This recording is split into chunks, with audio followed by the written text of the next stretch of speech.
आज सकाळची सुरुवात माझी चहा पिऊन झाली. खरं तर चहा पिल्याशिवाय माझी सकाळच होत नाही आणि चहा पिल्यावर एक अशी वेगळी एनर्जी येते कामाला, की काम पटापट होतात. काय माहिती का बरं? काही पिऊन का होईना, चहा पिऊन का होईना माणसाने काम करत राहिलं पाहिजे, एवढंच मला वाटतं. तसंच मग मी सगळं घरातलं काम आवरलं, माझा स्वयंपाक आवरला आणि लगेच निघाले आपल्या पार्लरसाठी. आणि म्हणायला किती सोपं असतं ना, मी सगळं आवरलं, पण घरातलं सगळं काम करायला मला कमसे कम 4 ते 5 तास लागून जातात. आणि लगेचच आपल्या क्लायंट पण आलेले होते. आज मला पिगमेंटेशनचा मेकअप करायचा होता. सिंपल मेकअप हवा होता ताईंना, खूप जास्त हेवी नको, त्यांच्याकडे कार्यक्रम होता.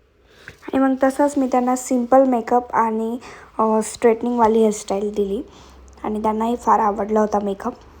आणि आफ्टर मेकअप त्यांचा फेस असा दिसत होता, त्यांचे सगळे पिगमेंटेशन्स झाकून गेले होते मेकअपमुळे. आणि त्या फार घाईत होत्या. घाईघाई मी एक छोटाशी क्लिप घेतली, कारण की उशीर झाला होता त्यांना कार्यक्रमाला जाण्यासाठी.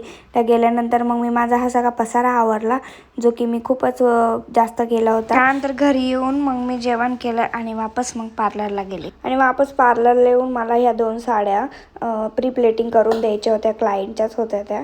आणि छान अशी मी त्यांची प्री प्लेटिंग केली. आणि व्हिडिओमध्ये आपल्याला दिसतं का 5-10 सेकंदामध्ये साडी तयार होते, पण असं नसतं. साडी प्री प्लेटिंग करायला कमसे कम 1.5-2 तास लागतात. आणि 2 साड्या होत्या मला प्री प्लेटिंग करायला. आणि असा होता माझा आजचा दिवस.